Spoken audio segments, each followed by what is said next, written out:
Green light जल लेना इधर। हाँ, पूरा कबाड़ा हो गया, फिर से एक्टिंग करनी पड़ेगी। देखो, ये सब चीजें हमने बता दिया, और जो मैंने इंग्लिश बोली थी वो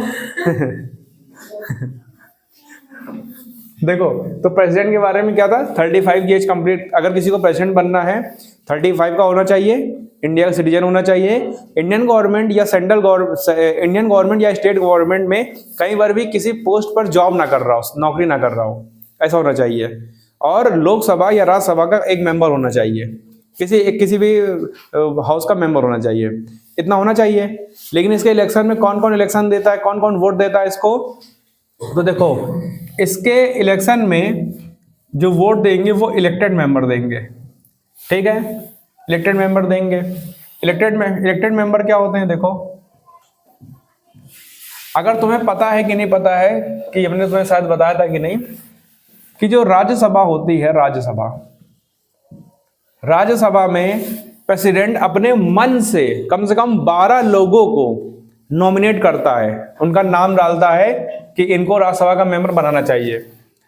और वही लोकसभा के अंदर कम से कम 2 लोगों को, सिर्फ 2 लोगों को, 2 लोग जो एंग्लो इंडियन होते हैं, एंग्लो इंडियन का मतलब क्या हो गया, कि इंडियन और अंग्रेज दोनों की स्पीसीज को मिलाकर जो व्यक्ति होते हैं, कभी कभी कुछ ऐसे लोग होते हैं जिनका जो होते हैं इंडियन है, लेकिन उनका नाम कैसा होता है, अंग्रेजों वाला होता है। अभी बहुत सारे लोग, क्या नाम है, इस पे फेमस है इंस्टाग्राम पर, जो विदेश से आए अंग्रेज हैं, लेकिन इंडिया के अंदर आके बस गए, भोजपुरी बोल रहे, हिंदी बोल रहे, ऐसे हैं कई लोग, उनको बोलेंगे एंग्लो इंडियन, क्या बोलेंगे, तो ऐसे 2 एंग्लो इंडियन को रखना होता है यहाँ लोकसभा के अंदर।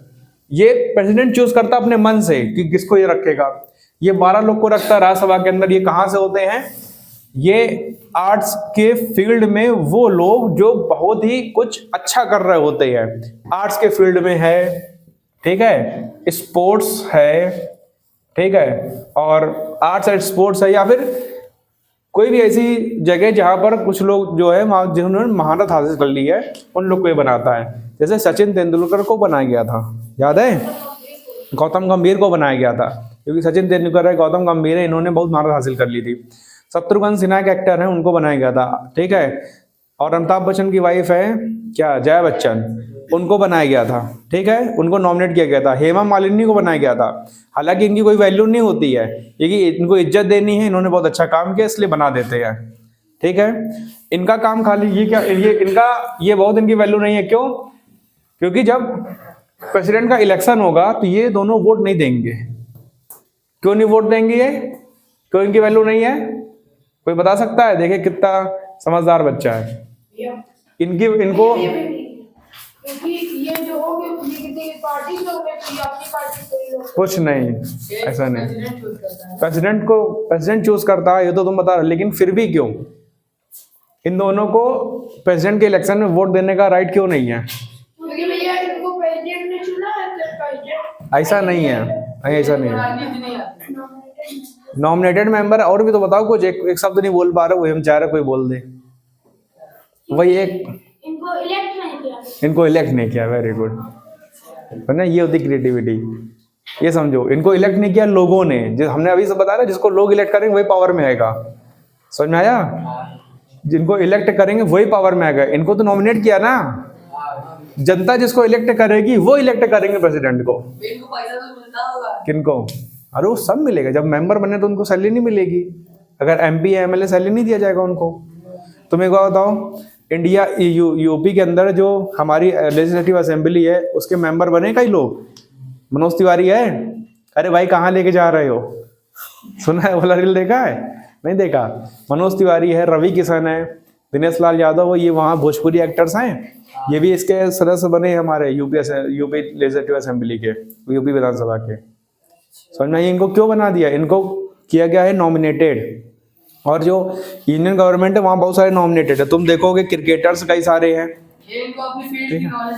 अपनी फील्ड की नॉलेज बहुत ज्यादा होती है, बहुत सारे स्पोर्ट्स पर्सन तो बता दिया, खैर बहुत सारे आर्ट्स में आ जाते हैं लोग, ठीक है, तो इनको रखा गया है। तो ये इलेक्शन में वोट नहीं दे सकते, ये भी नहीं दे सकते हैं, कौन देगा, इलेक्टेड मेंबर इसके देंगे इलेक्टेड मेंबर ऑफ राज्यसभा,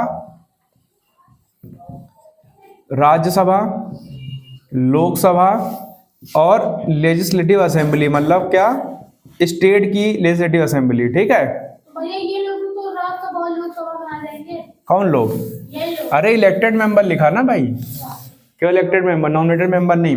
तो कौन कौन होगा? सांसद होंगे, मेंबर ऑफ पार्लियामेंट, जो कि यहाँ के इन दोनों के होंगे, और यहाँ के होंगे एमएलए, मतलब विधायक होंगे। तो यही सब खाली वोट दे सकते हैं। और कौन वाले? जो इलेक्टेड हैं।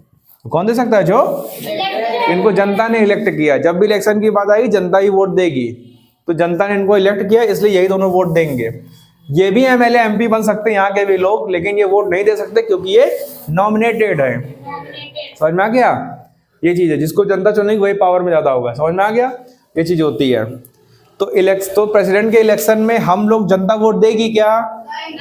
हम लोग जिनको एमपी और एमएलए बनाए हैं वो लोग चुनेंगे किसको? क्या रीजन है इसके पीछे? रीजन इसके पीछे ये हो सकता है कि प्रेसिडेंट की जो पोजीशन है वो उतनी पावरफुल नहीं है।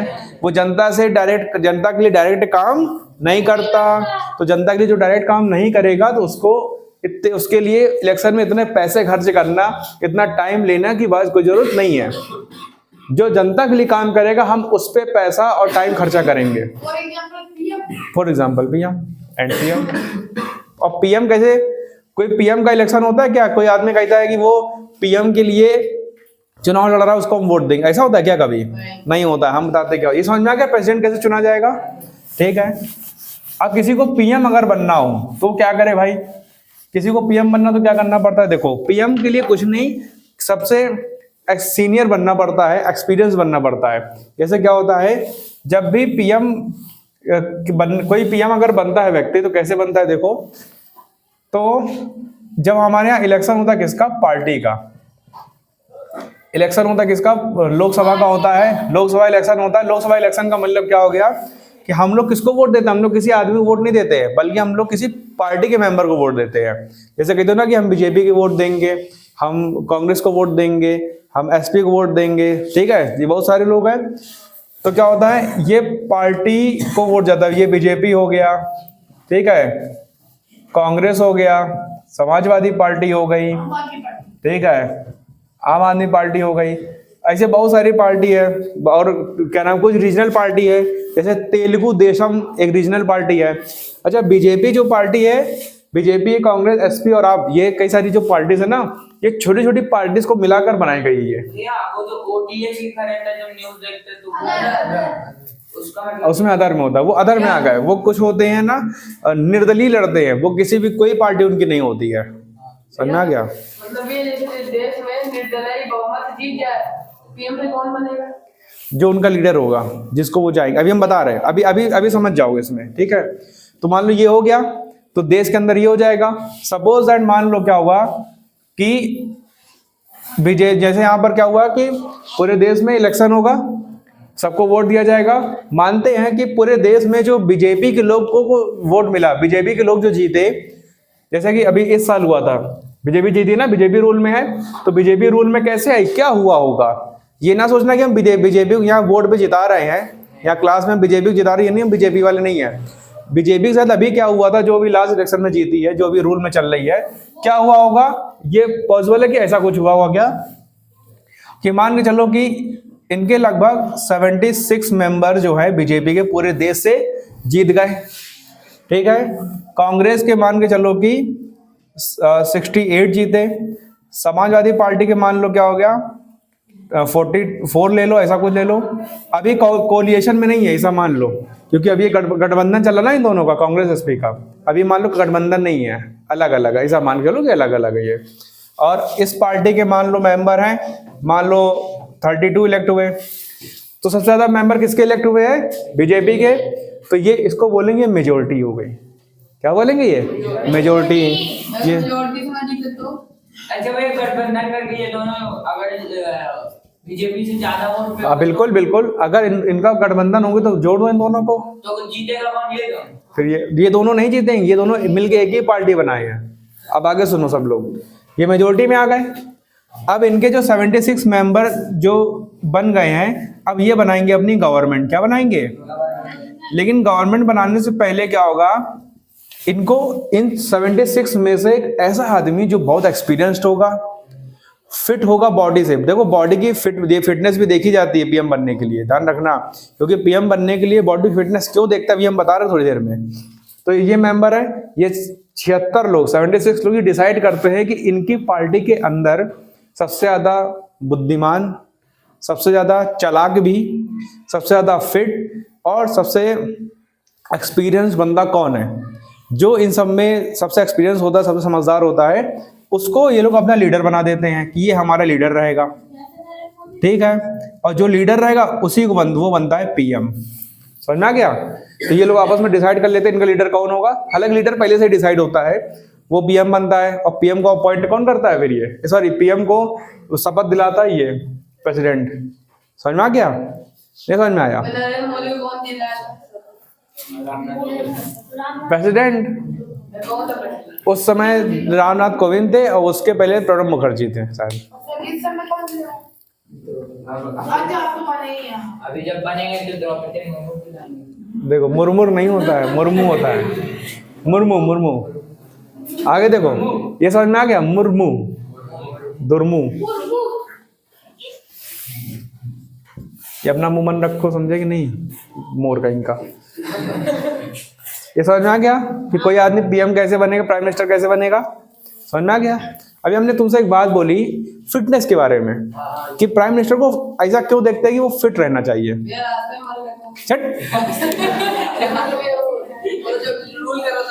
पीएम के साथ दिक्कत ये है ना, इंडिया का पीएम या किसी स्टेट का सीएम कि अगर मान लो डेथ हो जाए किसी वजह से, 5 साल के लिए बनते हैं, 1 साल के अंदर किसी अगर मान लो डेथ हो जाती है किसी वजह से, तो ये पीएम तो गया, ये गया, साथ पूरी और साथ में इनकी जो मेंबर हैं वो भी गए।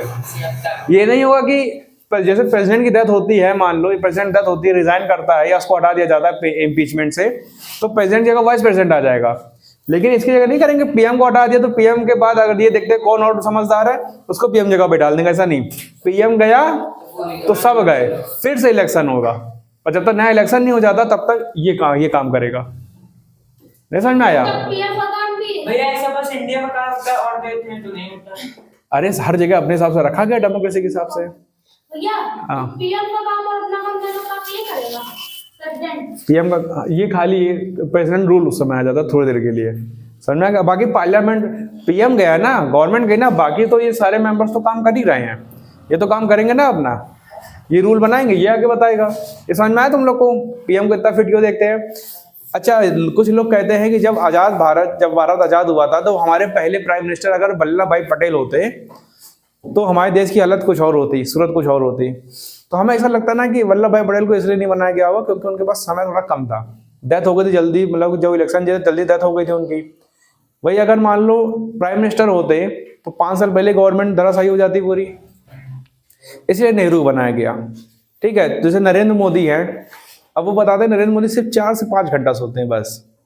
वो बंदा इतना उम्र का हो गया, लगभग 75-76 की एज है, इतना बाहर चलना फिरना, पैदल चलना 4-5 घंटे सो करके केवल, इतना मेहनती बंदा कोई नहीं। मतलब हम लोग की तो हालत खराब हो जाए, ये समझ लो, इतना मेहनत करता है वो अलग ही, मतलब एज अ प्राइम मिनिस्टर जिसको पसंद ना आ रहा हो ना, वो बात अलग है, लेकिन एज अ इंडिविजुअल देखो कि वो मेहनत कितनी कर रहा है, वो कहाँ से आया तो कहाँ पहुंचे। अगर तुम्हें सीखना हो तो तुम देख सकते हो, समझ में आया? और तुम लोग स्टूडेंट हो ना, तुम लोग सीखने के पर्पज से देखा करो हर चीज को। जैसे मान लो तुम अकबर के बारे में पढ़ रहे हो, औरंगजेब के बारे में पढ़ रहे हो, तो औरंगजेब के अगर मन में ये रख के पढ़ोगे औरंगजेब बहुत बुरा था, उसको अपोज करके पढ़ोगे तो औरंगजेब की अच्छाइयां नहीं देख पाओगे। और औरंगजेब के फेवर में रह के पढ़ोगे औरंगजेब बड़ा अच्छा था तो उसकी बुराइयां नहीं देख पाओगे। तो वैल्यू न्यूट्रल होके पढ़ो। वैल्यू न्यूट्रल का मतलब क्या? तो अपनी तरफ से कुछ मत दो कि ये क्या था क्या नहीं था, अच्छा था बुरा था वो बाद में देखेंगे, क्या क्या क्या ये देख लेते हैं। तो जब तुम वैल्यू न्यूट्रल हो जाते हो ना, तो तुम अच्छाई बुराई दोनों देखते हो, वहां से सीख मिलती है। तो अगर तुम मुझे इस तरह से देखो कि ये मास्टर सही नहीं है, तो मेरी अच्छाइयों को नहीं देख पाओगे, तुम सीख नहीं पाओगे, बुराइयों से सीखो, केवल बुराई देख पाओगे। लेकिन अगर तुम मेरी सिर्फ अच्छाइयों को देखो तो मेरी बुराई नहीं देख पाओगे, क्योंकि है मेरे अंदर दोनों। सबके अंदर बुराई अच्छाई दोनों होती है, तो हमें अच्छा समझ के देखोगे, मेरे फेवर में आके देखोगे तो मेरी बुराइयां नहीं देख पाओगे। इसीलिए वैल्यू न्यूट्रल हो जाओ और इस तरह से देखो कि ये बंदा जो है इसकी अच्छी चीजें क्या है और बुरी चीजें क्या है। बुरी चीजें खाली इतनी लतिया देते कभी कभी तुम लोग को, ठीक है, अच्छी चीज भी मतलब अच्छी चीज ज्यादा ही होंगी, तभी तो यहाँ बैठे हो। क्यों रे मटके? ये समझ में आया कि कोई अगर पीएम बनेगा तो कैसे बनेगा? आगे देखो,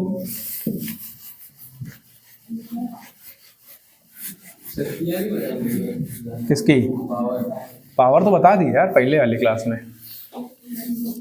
आगे देखो, अब मान लो कि वो 76 मेंबर चुन लिए गए, ठीक है, ये क्या बनाएंगे अब? गवर्नमेंट बनाएंगे। तो इनको बोलते हैं हम लोग काउंसिल ऑफ मिनिस्टर। क्या बोलते हैं?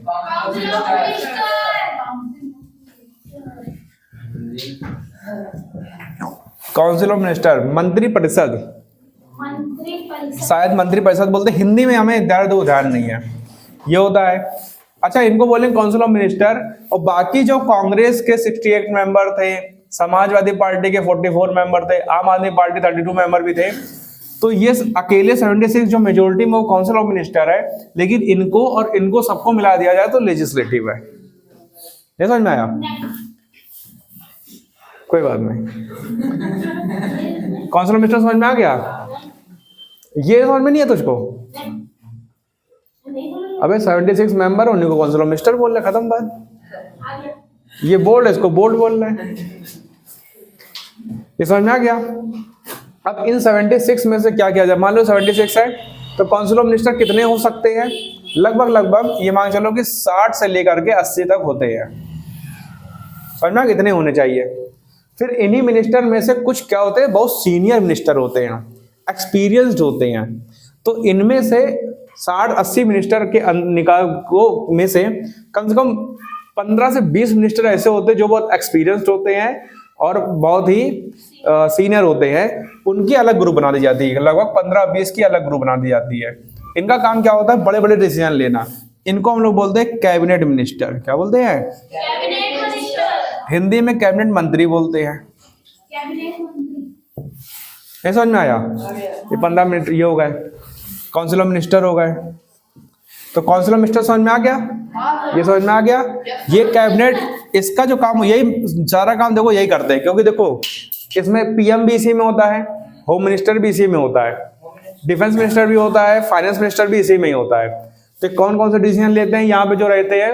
ये 15-20 सीनियर है ना, एक्सपीरियंस वाले है ना, ये क्या करेंगे? ये डिफेंस है उस पर डिसीजन लेंगे कि डिफेंस में क्या करना है। समझ में आ गया? और फाइनेंशियल कंडीशन कैसी, उस पर क्या डिसीजन लेना है। तो डिफेंस मिनिस्टर कौन है अपने? पता करके आना सब लोग। फाइनेंस मिनिस्टर कौन है? दीदी की कोई नहीं भूल सकता उनको। समझ में आ गया?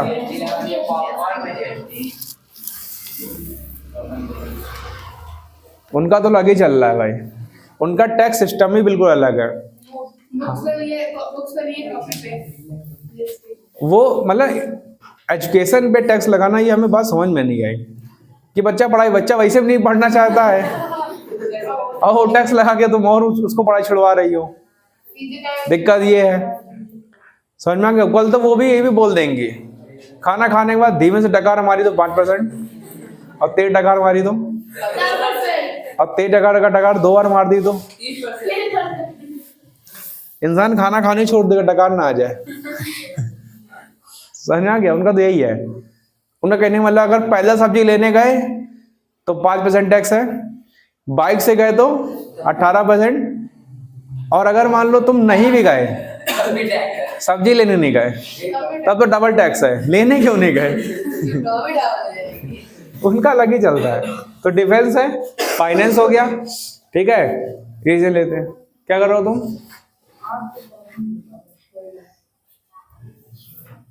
समझ में आ गया? ये अभी एक और मिनिस्टर होते हैं, एक होते हैं, वही तो करवा रहे हैं, वो क्या बोल लेंगे? वो बोल रहे हैं लेकिन इन्हीं को बोल रहे हैं, दीदी को, निर्मला दीदी। निर्मला का मतलब होता है निर्मल, जिसके मन में कोई मल ना हो। पैसा टैक्स लगा दिए हैं, क्या बता दी यार। आधा आधा कुछ है नहीं। हमारे मनमोहन सिंह बड़े अच्छे थे यार। मर गए ना? नहीं जी बता, पूछने का बता। यार, उनको मतलब 1991 में ऐसी कंडीशन थी कि हमारे देश में फॉरेन रिजर्व नहीं बचा था। फॉरेन रिजर्व का मतलब क्या कि हमें अगर किसी देश से कुछ खरीदना हो तो हमारे पास डॉलर होने चाहिए, तभी खरीदेंगे। तो सोचो, अगर तुम्हारे पास जेब में एक भी रुपए ना हो तो खरीदोगे क्या? जब खरीदोगे नहीं तो खाओगे क्या? तो वही हमारे इंडिया के साथ था कि हम लोग खरीदेंगे क्या दुनिया से, तो हमारे पास डॉलर थे ही नहीं। और 4 से 5 दिन या 15 दिन का खाली बचा था कि 15 दिन में ऐसी कंडीशन है कि हम कुछ नहीं खरीद पाएंगे, और फिर जो इंडिया है वो चांद बन जाएगा, मतलब पाकिस्तान बन जाएगा। चांद पे पानी नहीं है, पाकिस्तान में पानी नहीं। चांद पे हवा नहीं है पाकिस्तान में भी, चांद पे खाना नहीं है पाकिस्तान में भी। इंडिया भी ऐसे बनने वाला था। फिर डॉक्टर मनमोहन सिंह ने कहा एक काम करो, बाहर की जो कंपनी है उसको इंडिया के अंदर आने दो और बुलाओ, इंडिया के अंदर आकर के वो अपना मैन्युफैक्चरिंग करे। फिर उन्होंने कहा कि यार हमारी इंडिया कंपनी तो मजबूत तो है नहीं, अभी हम 1947 में आज़ाद हुए हैं, और बाहरी कंपनी अगर इंडिया के अंदर आएगी तो वो तो बड़ी अमीर है, बड़ी मजबूत है। तो ईस्ट इंडिया कंपनी ऐसे आई थी हमारे इंडिया के अंदर। तो जैसे ईस्ट इंडिया कंपनी इंडिया के अंदर आ करके सारे इंडियंस का बिजनेस खा गई थी, वैसे ही अब बाहर की कंपनी आएगी, इंडियंस का बिजनेस खा जाएगी। तो मनमोहन सिंह ने कहा नहीं, ऐसा नहीं होगा, थोड़ा सा बुद्धि लगा करेंगे इस बार। तो क्या किया उन्होंने, बाहरी कंपनी बुलाई तो, लेकिन एक शर्त रख दी, क्योंकि ईस्ट इंडिया कंपनी जब आई थी तो हमारे जो रूलर्स उनको पैसा दिख रहा था, आंखों के अंदर डॉलर के साइन बने हुए थे। कहा जाता है कि बहादुर शाह जफर को 26 लाख रुपए दे करके बंगाल, उड़ीसा और बिहार के दीवानी मामले ले लिए गए थे, कोर्ट के मामले। बहादुर शाह जफर 26 लाख रुपए 200 साल पहले, बहुत होंगे। अरे हजारों करोड़ में हो जाएगा, ऐसा था। 26 लाख रुपए दिए गए थे उस समय। तो ये कहा गया कि ईस्ट इंडिया कंपनी ने हमारे देश पे राज किया क्योंकि हम कमजोर थे, हम आज भी कमजोर हैं। तो एक काम करो, बाहरी कंपनी को आने दो इंडिया के अंदर, और इंडिया के अंदर आकर के अपने सामान बनाने दो, लेकिन शर्त ये रखो कि तुम्हारी जो उसके ऊपर पकड़ होनी चाहिए, मजबूत होनी चाहिए, और कुछ कंडीशंस रखो कि अगर इस कंडीशन को फुलफिल करते हो तो इंडिया के अंदर मैन्युफैक्चरिंग करोगे, अदरवाइज आपको हटा दिया जाएगा यहाँ से। ये किया गया। तो मनमोहन सिंह की बात मानी गई, और बाहर से कंपनियां, तो एक मनमोहन सिंह ने 3 शब्द यूज करे। क्या शब्द यूज करे पता है? उन्होंने 3 शब्द यूज करे, शॉर्ट फॉर्म में बता रहे हैं, LPG, लिक्विड प्यूरिफाइड गैस ना समझ लेना। LPG का मतलब होता है लिबरलाइजेशन, प्राइवेटाइजेशन एंड ग्लोबलाइजेशन। उन्होंने बोला लिबरल हो जाओ। लिबरल का मतलब थोड़ी छूट दे दो, आजादी दे दो। किसको? जो बाहरी कंपनी आ रही उनको। तो वो यहाँ पे आके व्यापार करें। पहली चीज ये करो, 91 से पहले इंडिया बाहर की किसी भी कंपनी को इंडिया के अंदर नहीं आने देती थी, क्योंकि वो इंडिया वाले ये सोचते थे कि ईस्ट इंडिया कंपनी ने हमें गुलाम बनाया, क्योंकि हम कमजोर थे। कमजोर तो हम अभी भी हैं, तो बाहर से कोई कंपनी आएगी हमारे पर राज कर लेगी, फिर से हम गुलाम हो जाएंगे। अभी आजाद हुए लड़के। लेकिन मनमोहन सिंह ने कहा ऐसा नहीं होगा, बुलाओ। तो लिबरलाइजेशन हुआ। दूसरा शब्द यूज किया उन्होंने, प्राइवेटाइजेशन। 91 से जितनी भी चीजें इंडिया के अंदर बनती थी सब गवर्नमेंट बनाती थी, तो उन्होंने कहा सब प्राइवेट करो। प्राइवेट का मतलब क्या कि जो प्राइवेट पीपल्स हैं इंडिया के, उनको भी ये मौका दो कि वो भी कुछ बना के बेचे और मैन्युफैक्चरिंग करें, अपना होटल खोले, अपनी कंपनी खोले, ठीक है, अपना काम स्टार्ट करें, छोटे मोटे जो भी काम करते हैं वो करें। समझ में आ गया? टीचर बने, ऐसे बने। तो ये चीज़ होती थी। तो मेरा कहने का मतलब है कि जब प्राइवेटाइजेशन आया, फिर उसके बाद आया ग्लोबलाइजेशन। ग्लोबलाइजेशन में उन्होंने क्या कहा? उन्होंने कहा ग्लोबलाइजेशन मतलब क्या कि पूरे ग्लोबल से इंडिया को जोड़ दो, पूरे ग्लोबल से। पूरे ग्लोबल से, ग्लोब को मतलब क्या, हर एक देश से इंडिया को जोड़ दो, कनेक्टिविटी हाई कर दो, इंफॉर्मेशन टेक्नोलॉजी को बढ़ा दो। लोग अब कॉल भी कर सके फॉरेन कंट्रीज में, इंडिया से लोग फॉरेन जा सके, फॉरेन से लोग इंडिया में आ सके, ठीक है। उसके लिए क्या करो, पूरी दुनिया को आपस में जोड़ दो। अगर तुम यहाँ पे धोती कुर्ता पहन रहे हो, लुंगी पहन रहे हो और सोच रहे हो कि हमारे इंडियन कल्चर है, लेकिन अगर इंडिया के लोग जींस पहनना शुरू कर दें और वेस्टर्न कल्चर अपना ले, तो भी उनको अपनाने दो, क्योंकि ये ग्लोबलाइजेशन है। क्योंकि जब इंडिया के लोग जींस पहनेंगे तो उसका जींस का पैसा भी देंगे खरीदने का, और जींस जब फॉरेन कंट्री से आएगी, जब फॉरेन कंट्री से इंडिया के अंदर लेकर आएंगे तो उनके ऊपर ड्यूटी लगा देंगे, टैक्स लगा देंगे बॉर्डर पे ही।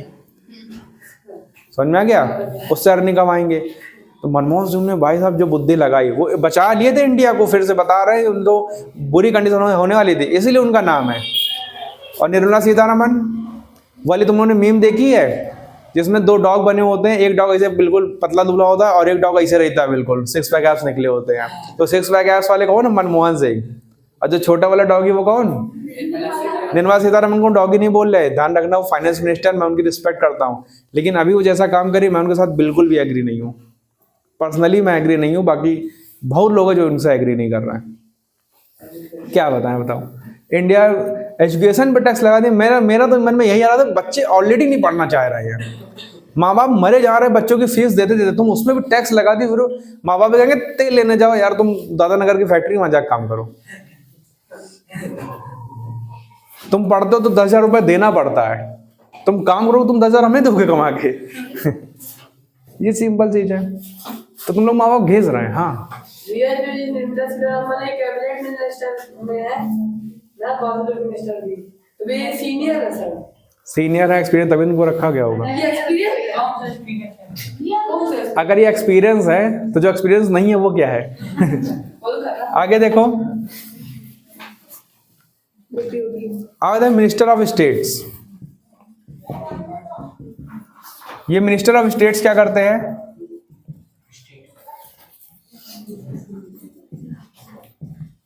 ये क्या होता है? मिनिस्टर ऑफ स्टेट होते हैं, ये भी इलेक्टेड होते हैं, लेकिन ये कैबिनेट मिनिस्ट्री में वो नहीं करते, मतलब आते नहीं है। इनको जब बुलाया जाता है तभी इनको बैठाया जाता है कि भैया हम लोग कमजोर पड़ रहे हैं, जरा तुम भी आगे अपना ज्ञानबाजी करो आकर के, ठीक है। एक और मिनिस्टर आते हैं, डिप्टी मिनिस्टर। इनका काम होता है इनको सलाह देना, जब ये मांगे तब। अगर कैबिनेट मंत्री इनसे कहते हैं कि हमको सलाह दो करके कि हमें इस मैटर पे क्या करना चाहिए, तो ये कहते हैं कि हाँ ठीक है, तुम ये काम कर सकते हो, इनको सलाह दे सकते हैं, अदरवाइज नहीं। हाँ बिल्कुल। अब भैया अगर इनको यही नहीं पता हो तो सलाह क्यों देनी है, नहीं दे पाते। वाह। अरे देनी, जैसे हमारे टीचर हमें पढ़ा सकते हैं वैसे सलाह भी दे सकते हैं, ठीक है। ऐसा थोड़ी ना यार वहाँ यूनियन गवर्नमेंट पहुंचे, ऐसे नहीं पहुंच गए, बहुत लोकल शुरू नीचे शुरू किया हो तब वो यहाँ पर पहुंचे हैं। ऐसा थोड़ी ना घर में सो रहे थे पप्पू राम, अच्छा तुम्हें डिप्टी मिनिस्टर बनाते हैं, उसे कह रहे सलाह दे दो, ये होती क्या सलाह जो दे दे? हम तो बहुत गरीब आदमी, कुछ दे ही नहीं सकते हैं। समझ में आ गया ना? ये हमारी एग्जीक्यूटिव है। प्राइम प्रेसिडेंट समझ में आ गया, काउंसिल ऑफ मिनिस्टर समझ में आ गया, कैबिनेट मंत्री समझ में आ गया, प्राइम मिनिस्टर कैसे चुना जाएगा समझ में आ गया, ठीक है। अब इनके जो काम होते हैं, जैसे देखो, अब इनके ये समझ में आ गया ना। अब दोनों को देख लेते हैं, दोनों को वर्क क्या होता है। तो तुम लोग ये अगर सोच रहे होगे कि पीएम का क्या काम होता है, पीएम का काम ये होता है, सबसे पहली चीज तो अपना इंटरनेशनल रिलेशन है उसको मजबूत करना, मतलब दूसरे देशों में जा करके उनसे बात करना। अच्छा, इंटरनेशनल रिलेशन को मजबूत करना जरूरी क्यों है? ठीक है, जैसे सुनो, अच्छा हम बता रहे हैं, क्वेश्चन तो नहीं ना तुम्हारा कोई, ठीक है हम बता रहे हैं।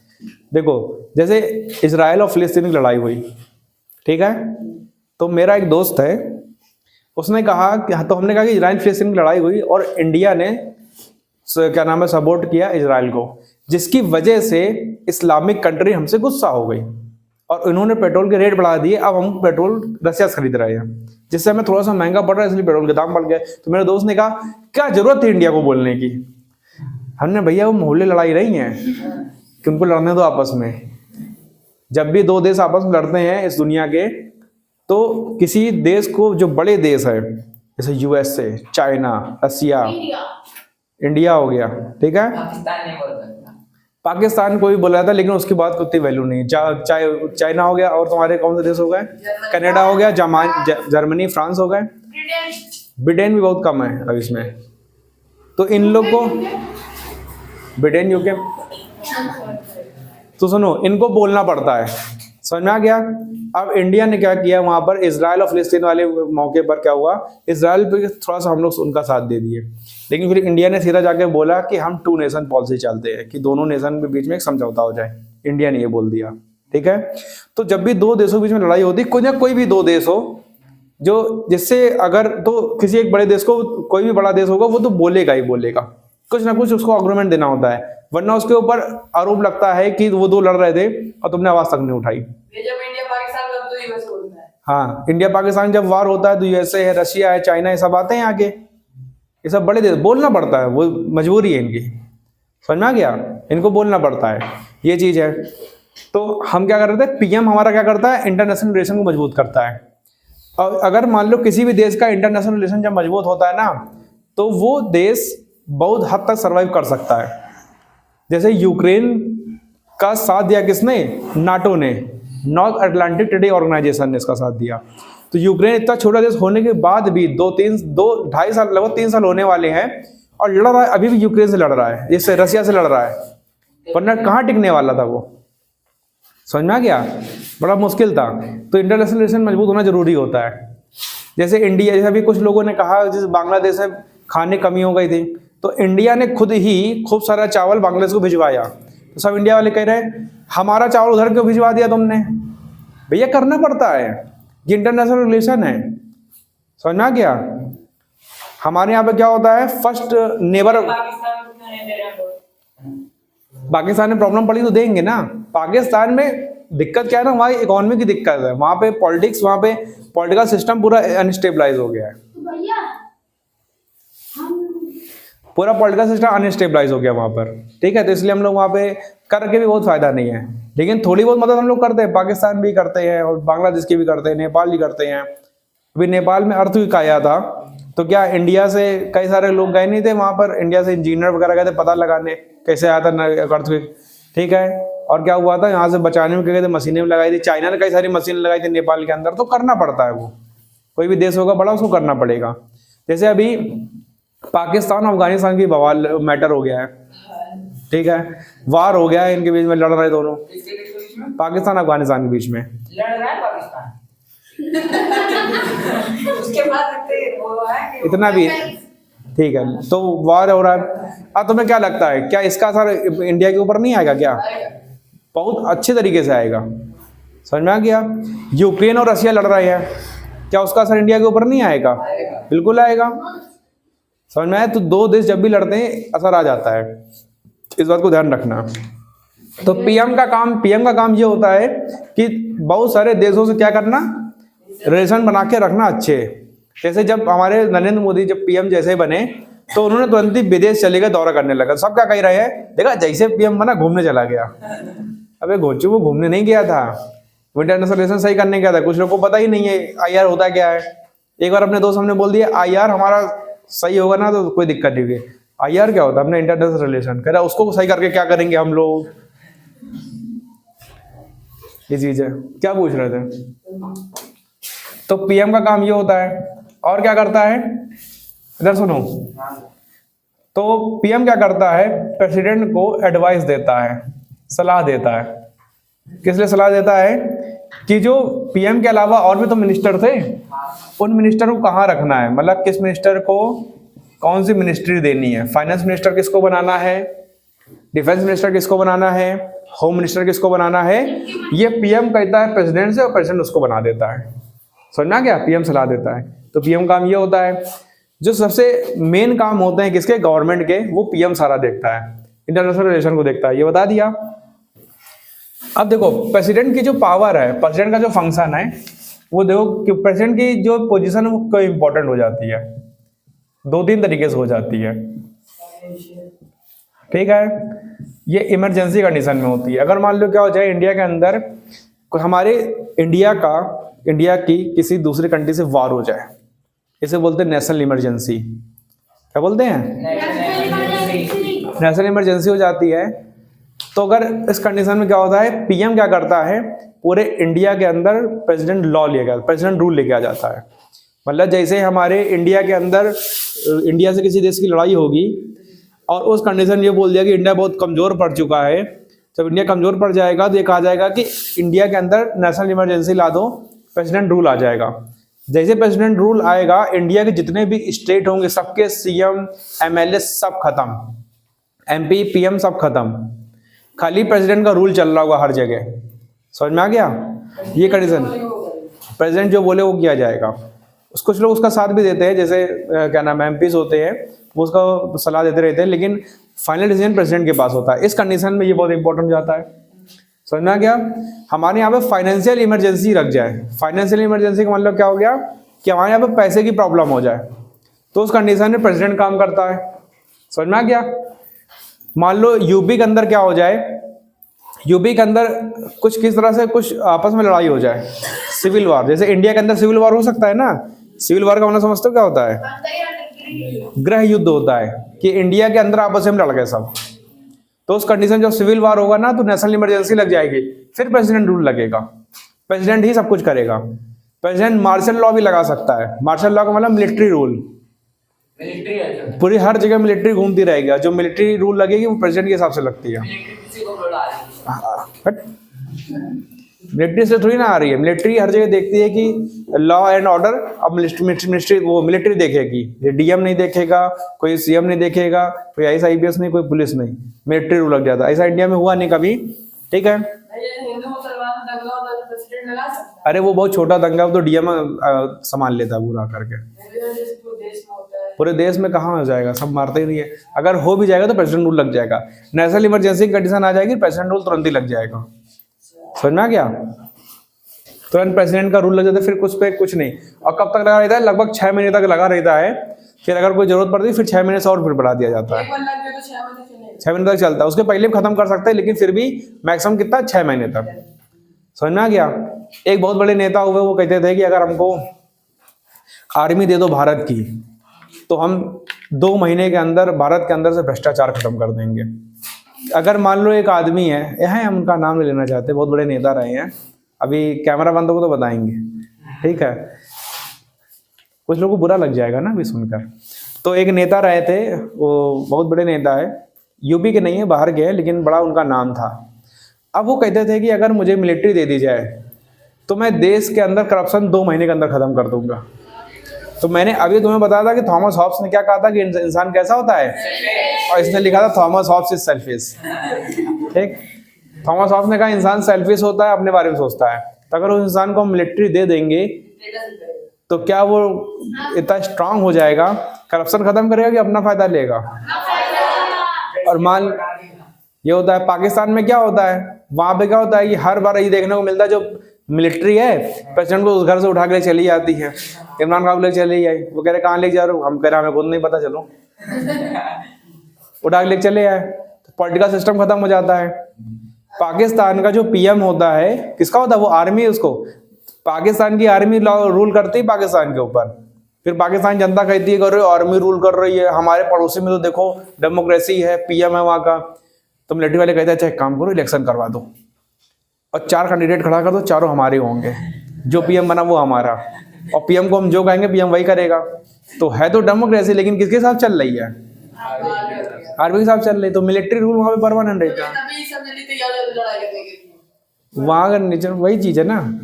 कोई डाउट तो नहीं इसमें। नहीं। तो हमने एग्जीक्यूटिव तुम्हारा खत्म हो गया, ठीक है। उसके पहले हमने तुम्हें पढ़ा दिया था लेजिस्लेशन, जुडिशरी उसके बहुत पहले हो गया था। तो अब जो कल से हम लोग पढ़ेंगे, कल कुछ कंफर्म नहीं, शायद परसों से क्लास रहेगी, तो उसमें हम पढ़ाएंगे तुम्हें इलेक्शन। क्या पढ़ाएंगे? इलेक्शन, चुनाव। चलो आज यहीं तक रखते हैं, अभी जाने को नहीं।